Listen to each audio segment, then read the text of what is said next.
Welcome back to Win More TV, everyone. And here we are on the eve of the Grand Slam of Darts. And as always, joined by the asset Paul Nicholson and Mark Webster. Gentlemen, good morning. What a draw we have for the Grand Slam of Darts. Are you two both excited for this? I'm massively excited, Phil. I got to do the draw yesterday, and I had me little horns on. You know, I wanted to be really evil and bring out some of those really nasty groups. Well, what you ask for, you will get. Because some of those groups are a little bit brutal, but it'll make for a great tournament. I really can't wait for it to get started. Yeah, I second that as well. I think it's too easily said, I think, for the tournament, this is the best field, but this is the best Grand Slam field we've had in terms of the closeness of the groups. I mean, you wouldn't confidently pick who's going to go through with any of them, and it's that's the way it should be. I mean, the Grand Slam criteria gets some stick in terms of how you qualify, but they haven't gone far wrong this year, have they? No, not at all. One thing I would say, I'm going to ask you both, if the qualifier was at the end of the Winter Series instead of at the beginning, do you think we'd have had different qualifiers? I absolutely think that. I mean, you look at the way the form went through the entire week. I think the Winter Series showed us that it's not always about the best form. It's about how much endurance you've got through the entire week. And I think you saw people fade at the end. I mean, look at Justin Pipe, who came through on the Monday at the qualifier and then had his heart broken on Saturday by Joe Cullen in the first round. He was playing well enough, but ultimately he did peter out a little bit. So I think we will have had different qualifiers as to who they would be. It's anyone's guess. But I think they did the right thing in the end because it minimised the amount of places that were left at the end. And it was still tight, with Jermaine Watermina hanging on to his fingernails by the end of Saturday. So I think just to echo what Mark said, I think we have got an amazing field. And everybody who's won a title this year on the PDC circuit is in. Yeah. Credit Jermaine as well, because obviously he's gone in the qualifiers, and it's a bit of a kick in the teeth, isn't it? And he's rallied and got his place back, so to speak. So no, fair play to him. He's a good lad, and I was pleased he got that spot and held on. And but I echo that. I think you would have seen a few different spots, but you know, the cream rises, doesn't it? You see Christopher Atassi, Dave Chisnell. You need them two gentlemen in the competition. And yeah, the qualifiers are okay. Obviously, for the less complicated issues, it's been better at the end. But no, it's worked, and no, we're ready to go. Of course, right, we're going to go through the groups, gentlemen. And like always, I'm going to want a winner and a runner-up from you. It's going to be tough, but we'll go through them. We'll look at each group, and of course, we'll look at our windmill players as well. And no better place to start than Group A. Michael Van Gerwen, Joe Cullen, Gabriel Clements, and Adam Hunt. Let's discuss, gentlemen. Is Michael Van Gerwen in danger? Well, I'd have to say that it's definitely not a given that he's going to get through this group. I mean, you look at Cullen and Clements, who have put in some wild statistics over the last few weeks in European tours and obviously during the Winter Series. That day that Clements was averaging 110, 111 after 4 games, you thought, well, surely he's going to win his first title here. He didn't in the end. He lost out in the last 8. But the fact of the matter is, if he's able to do this over a short format in the group, he's going to be hugely dangerous. And we know that Joe Cullen is brimming with confidence right now with those new Winmau darts. He looks super confident with them. MVG's not going to have it all his own way.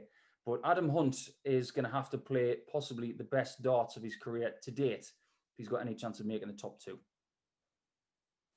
Yeah, sort of second that. I think it's the first game for Michael, obviously, will be against Adam, and that's important.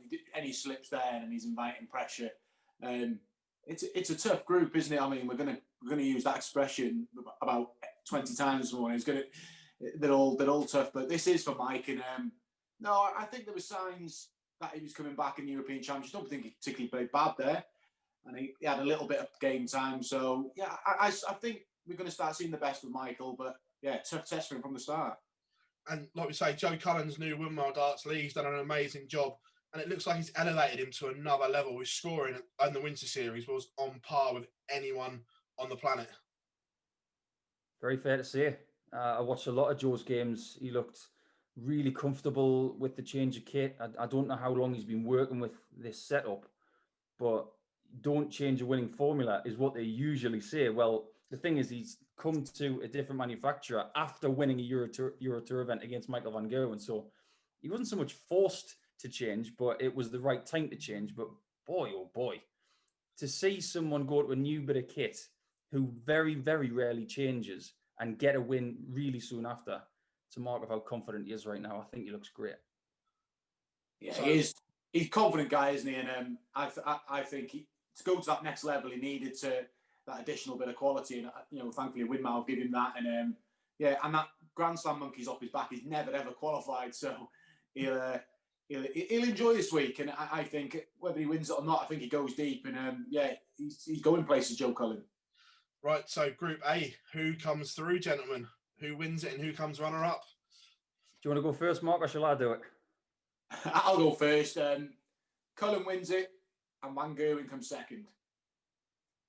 You beat me to it. That's exactly what I think. I think Cullen's going to be brimming this week. And with there being no time at all between that win in the Winter Series, using those new darts, which look fabulous, by the way, and I think Van Gerwen will come second in the group, but will come through tightly over Gabriel Clements. Moving on, Group B, Gary Anderson, Simon Whitlock, Ryan Searle, and Adam Gaulas. One of the easier groups, and I mean that respectfully because it's not packed with superstars, but still very competitive. Yeah, it's tight, and I've got to make a mention for Simon Whitlock because you know what, I thought he was on the slide. Generally, people think he did, but he's the master of stopping it. He's been phenomenal since the World Match Play, and his hunger and his appetite to play, and even missing out on the Grand Slam in the World Cup, because him and Damon were some team, and they had Wales in the palm of their hands, didn't they? If Simon had beaten Gavin Price, but no, it's good to see Simon back, and I agree with you, Phil. You're looking at this, and there's two players that jump out here to go through, whilst Ryan and particularly Adam can cause a threat. I just think Simon and Gary will have the class to get through this group. Yeah, I think that's pretty accurate. I love what Simon Whitlock's done in 2020 because I, like Mark, thought that Whitlock was possibly going the same route as what Thornton has got right now. He's got, sort of real problems going downhill, but his ability to arrest that slide is quite incredible. He's not even in a Lazarus moment. He doesn't want to get to the Lazarus moment. He wants to just stay and say, you know what, stop this. I'm ready to come back. And he has, with those fabulous wins over Van Gerwen in two massive majors. As for Anderson, there's always going to be a question mark because he doesn't play as much as anybody else. And we don't know what his form is going to be like, but he doesn't need a great deal of form to go and play brilliantly. We've seen that with the World Match Play and the Premier League. But I think the difference maker here could be Gavlas. If he gets a good start, he's a bit of a firecracker, this kid. And he's not afraid of anybody. And if he can get an early win, he could cause problems here. Searle is just going to do his thing. I think he's superbly horizontal when it comes to being relaxed. And I think he's going to be dangerous. But I think it's a tough group to call, probably one of the toughest. Which way around are you having Anderson and Whitlock then, gents? Yeah. All right. I can't go against Simon Whitlock on current form. I think he really, really wants this. And has Gary ever failed to get out of the group? I can't remember him ever failing to get out of the group, so I'm going to go for Whitlock and Anderson. Yeah, same here. And maybe flip a coin. I'm just going to say Anderson top, Whitlock second. But yeah, Anderson likes the Grand Slam, and I can't see him failing the group. Group C, Paul Nicholson, this is all your fault. Michael Smith, Christoph Ratajski, Jose de Souza, and Elisa Ashton. Oh my days, gentlemen. This is where I do my Mr. Burns impression, because I love this group. This is one of the reasons why I was happy to do the draw, because I wanted something like this. And we know that Michael Smith's playing well. We know that Ratajski's playing well. We know what de Souza can do after monstrous runs all week without a victory. And do I feel sympathy for Lisa Ashton? Well, no, because I want to see her play the best players. I want to see her tested. I wanted to try and find that extra 5% that we know she can possibly find. Can she find it in this group? Well, the thing is, if she's going to get through it, she's going to have to. And don't underestimate the possibility, if she can somehow get through this group, what kind of an achievement that is against these form horses. So is this the best group of the lot? It's two of the best. Oh, so one of the best two. I'll beg my pardon, but I really do like this because it's fast, it's furious, and it's full of massive scores. Yeah, I'm dreading you coming to me asking for predictions. It's a tough group for Lisa. She's had a bit of rotten luck. She was in there with Chisnell, Cross, and Jamie Hughes last year, and the same is a bit tough. Well, it's even tougher this year. But I agree with Paul. We need to see where she's at. She's committed to being a PDC player now. So, yeah, these are the draws she's going to get, unfortunately, and she's going to have to step up. I mean, she's yet to win on the PDC TV as she lost to Decker and lost all those games last year. And, you know, it's going to be a tough one to find a win here. But you know what? I don't really know Lisa, but she seems like a gritty, determined player. She'll be like, I fancy having a go here. She's not going to shy away from it. And she's got the World Championships to come. It's a tough group for her, but yeah, she's got to give it a go, hasn't she? These are the tests that are going to keep coming and coming for her now because, like I said, she's a PDC player now. She can't avoid these draws. So, yeah, I think she'll give it a good go. I don't see her coming through, but no, she have a big say in the group, though. So, out of the three, which two is it? Over to you, Mr. Nicholson, first. Thanks for that. Well, I can't look past De Souza. I just can't because I've had a chat with him a couple of times this week. He's so relaxed. And every time he talks about his game, he refers to it as work. And that says to me that he's really, really focused. He's in great form. He's got a little bit, got a day off today, trying to figure out what he's going to have to do to get through this group. But looking at Ratajski, boy, oh boy. I have to pitch for Ratajski and De Souza to get through this. And it's not because I don't think Michael Smith's good enough to get through the group. I just get the feeling that maybe things will be so tight with this group that Smith might lose out on a leg count or something like that. I think it's going to be that tight. You might have three players on the same sort of points if they can all beat Lisa. And obviously they'll share things around with other people. But I can't see, even though Lisa beat Rob Cross and John Henderson at the Winter Series and started to elevate her average towards that sort of 97 level, I can't see her getting through this really strong group. But I'm going to go for Ratajski and De Souza. Yeah, I'm going to go for.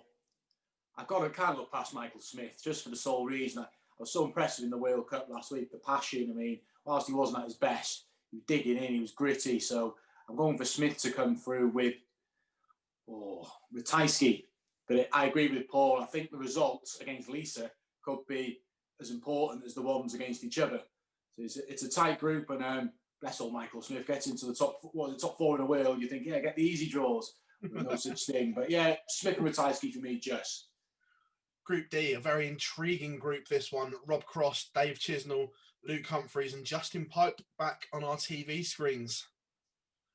Yeah, this is a really interesting one. I think you've got some people who are in sort of questionable form. You look at someone like Rob Cross, for instance, and you're not really sure where he's at. But then again, we haven't really known what Rob Cross has been capable of for a good couple of years. He's been winning majors without playing his best darts and hasn't won on the floor for what seems like forever. But at the same time, he puts in these performances now again that makes you realize, oh, hold on a minute, he's still one of the elite players in the world. So we're not sure what we're going to get with him. We are very certain what we're going to get from Dave Chisnell at the minute, because just sticking in that 120 plus at the weekend shows that he's in the right kind of zone. Humphreys against Chisnell in that group is a delicious match because it's going to be a 180 fest. And as for Justin Pipe, he's a bit of a wild card because we know he can average high when he gets to 5. So he got to 5 against Joe Cullen.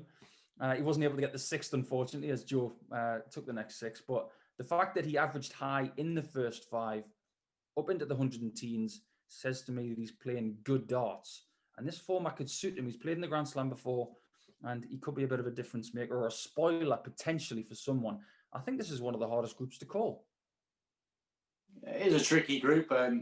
Mentioned there, Justin can average 118 first to 5. Not doing me, wasn't it? Less than 9. So it's a tough group. I think Chizzy stands out as the form horse in that group at the minute. I agree with Paul. Rob Cross, some will pluck performances from somewhere. He's got no consistency, but he does pluck the odd one. And I'm just thinking he might. might be just a little bit more relaxed about this because he knows he's got 3 games. He's been playing under intense like knockout games for such a long time now. And when you're not confident, you probably go to this event thinking, right, I've got at least got 3 games on TV. And I think that's the approach Rob should have. And I think he'll find some good form. Luke Humphries obviously debuting. It's going to be tight. I think Chizzy goes through, possibly with Cross I'm going for. Paul, I am going to go for Dave Chisnell to go through as well, but I'm going to go for Humphries. I think he's playing well enough right now, and he's finding shots. Particularly, he had a game with Andy Hamilton earlier in the week, which a lot of people talked about for the wrong reasons.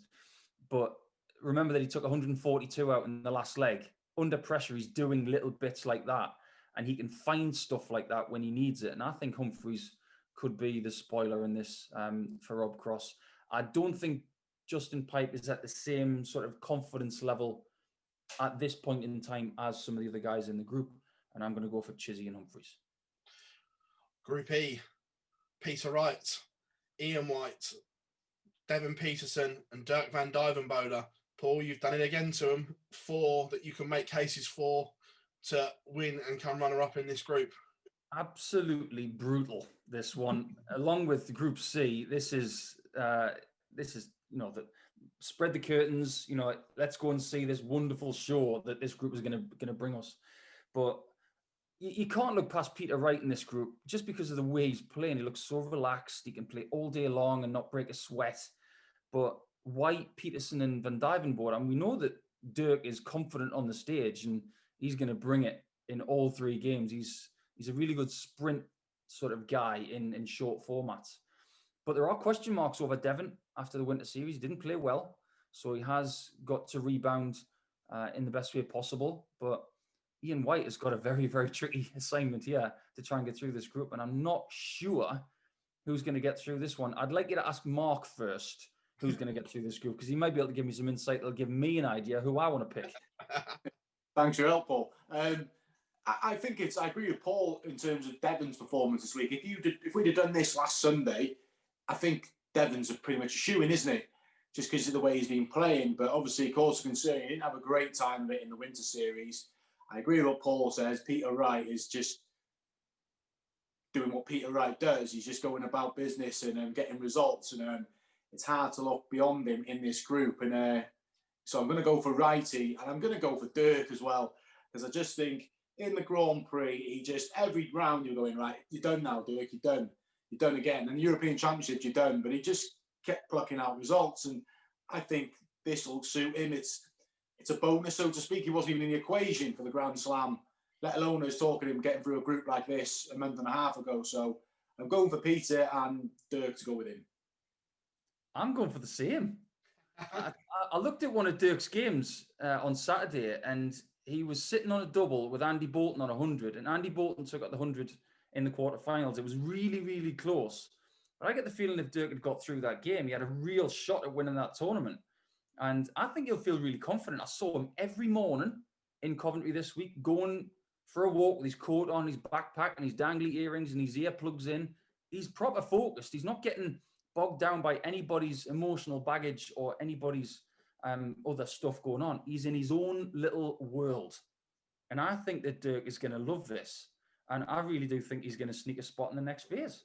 The over genius for both of the guys then. Group F, James Wade, Glenn Durrant, Jermaine Wattimena and Damon Heta. This you can make a case for all of these guys, gentlemen. Yeah, it's a brutal group, isn't it? It's and again, I think Wade's only gone out the group once in the whole time. He's never present at the Grand Slam, and he's starting to be one of those players that people are forgetting about, and he's quietly going about his business. And it's a tournament he's probably said in an interview he's not that keen on. I seem to remember him saying his light round robin, but you wouldn't guess the way he performs there. He should have won it in 2010. He knows that. He won't mind me reminding him. But no, he's got a great record there, and it's a tough group. But it's a group where sometimes you'd say, "Oh, Wade's in trouble," but you expect Wade to sort the group out and it's out the other 3, and that's what I think will happen again. I think Glenn is coming in patchy form. Jermaine's coming in, and he's skipping in, isn't he? He's only just got in last night. He's happy to be there. And it's going to be. And Damon Heta, I mean, I watched him last week. His throw is flawless. And then I remember Paul talking about how good Damon was a couple of years ago, and I didn't see it at first, but wow, I've seen it now. And it's a tough group, but a group that Glenn won't like. He's not in the best of form, and he's going to find it hard to come through this one. Yeah, I love what Mark said about Damon, because when he gets tested lately, I think we're seeing more and more and more from him. He's just got such a chilled nature. He eats pressure for breakfast, lunch, and dinner. And that throw is going to stand up to a lot of tests in his career. And I really do wish him the best, because he's a great guy. And he's made a lot of sacrifices to do everything that he's done in 2020. And the fact that he is one of the biggest 180 hitters in the world now, with the likes of Wright and Peterson, without playing the summer series, just goes to show how dangerous he has become. So when it comes to this group, I think the sheriff of it will be Wade. I think he'll revel in the fact that he's the seed and he's the one that is expected to probably get through it. But if I am looking for uncertainty in this group, I see it from the people in positions 2 and 3, in Durrant and Watamina.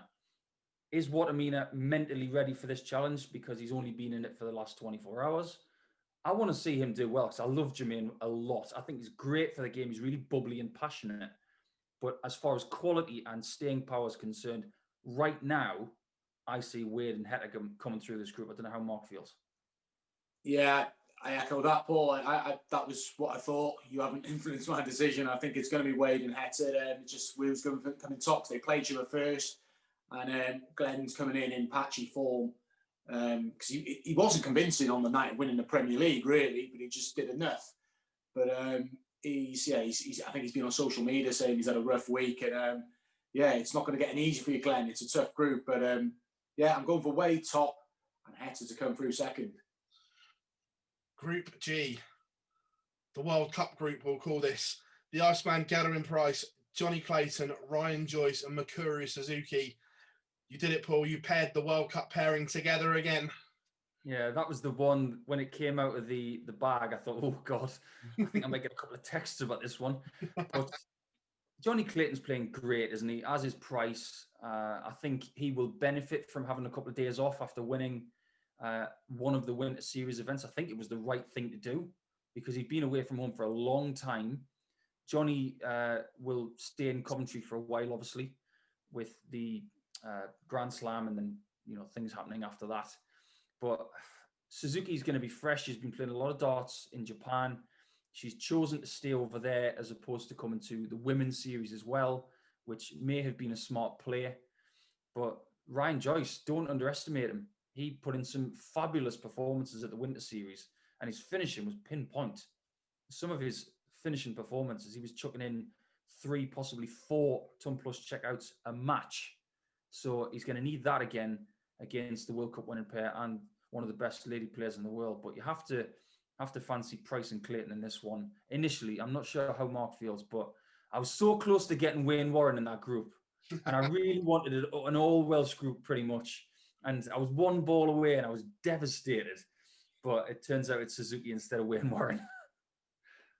Yeah, it's a tough group for the lads, with Mikuru in there as well. Rematch for her against Goghen as well. They played in the same group last year. You can't look beyond Price coming top. I echo what Paul said. Ryan Joyce is just on his own little zone. He should have beat Chisnell at the Grand Prix. Don't forget, he knocked out Peter Wright comfortably in the first round. This guy's got it, and he's going to cause problems. And that match with Johnny Clayton for the first round of this group is massive. I mean, I've got my Welsh head on here. I'm going to go for Price and Clayton to get through. But yeah, don't be surprised if Ryan Joyce pulls a surprise in that group. A tough one, but I'm going for Price and Clayton just to get through. Just one thing on Mikuru, Paul. Obviously, you've travelled the world a lot when you were in Australia and coming back. The fact she only arrived yesterday, could jet lag and fatigue play a part where last year she arrived a lot earlier and settled before playing? Potentially. You look at the autumn series with Jeff Smith, and he really struggled with jet lag for the first 3 or 4 days, and it did reflect in his statistics and his genuine confidence. But Mikuru is a lot more experienced with big traveling than a lot of people give her credit for. So she's someone who can stay awake for 48 hours straight and still play the same sort of darts. She's robotic. So I don't think it'll be a factor. I really don't. So is she going to get through this group? I don't think so. I don't think she's played enough top-level steel tip in 2022, take out some of the best steel tippers in the world. They've all won titles this year in this group. So I think she will finish at the bottom of the table, but she's going to have her moments, I hope, because she's great for TV and she's great for ladies darts. But as to who comes through this one, I'll defer, because what Mark said about that first game between Clayton and Joyce, that is already a deal breaker. Whoever wins that one for me comes through the group. Group H. Final one, Nathan Aspinall, Dimitri van der Berg, Ricky Evans, and the BDO World Champion, Wayne Warren. Looking forward to this one because I think this is wide open. Yeah, it's again, it's a good group, isn't it? It's got a bit of everything. I mean, Nathan Aspinall, he's probably dipped a little bit from his standards. He's still playing well, but Nathan hasn't really got over the disappointment of losing that Premier League final. And I'm looking forward to seeing Wayne Warren because we haven't got to see him. He's a world champion and it's a travesty. We haven't seen him all year. So I'm looking forward to seeing how he fares in the group. It's going to be interesting how much match practice he's had, how much competitive games he's had. And he didn't really settle in this group format last year and didn't really compete in the group, didn't do enough. But this year he's a different animal, isn't he? He's a world champion. And yeah, forget the controversy around it. He should have got more prize money. He should have got more fruits of being a world champion. He hasn't got them. But one thing he has earned is his spot in the Grand Slam. And you've got Dimitri in there as well. It's a tight group. And I'm really stumped who I think will get through. It's really tough. I'm really just looking forward to seeing what Wayne Warren does there. Yeah, I think that's a very good point. I mean, the thing about this group is it's got more unknown factors than probably any other group. I love the Grand Slam. I love the Worlds and the World Cup because we get to see talents that we wouldn't usually see week in, week out with the European Tour and Players' Championships and so forth. But with Wayne, I think he's very crafty. He's very experienced and a lot more experienced than people give him credit for. Very similar to Suzuki in the last group. He's been doing this for the best part of 20, 30 years. So he'll be ready and he's going to bring his own brand of the game, which I love to watch. And I want to see him interviewed because that in itself is great television. And I want him to get the exposure that he deserves because he was royally shafted at the start of the year. And he didn't deserve that. He deserved something bigger in 2020 after beating Jim Williams at the O2. But I think he's going to come through the group. I really do. I think there are big question marks with Vandenberg. He is massively erratic right now. I'm not even sure he knows where his game's at. Ricky Evans played really well to get through to this stage. As to what he can deliver over the 3 different matches, I'm not really sure. I'd love to see him do well because he, in a very similar way to Wayne, is a bit of a firecracker and he's a bit unpredictable. And I love to watch that. But Aspinall has dipped. Mark's absolutely right. He has gone down about 5% in the last couple of months, but this is a really good vehicle for him to vault himself back up towards where he was before the Players' Championship finals in the Worlds.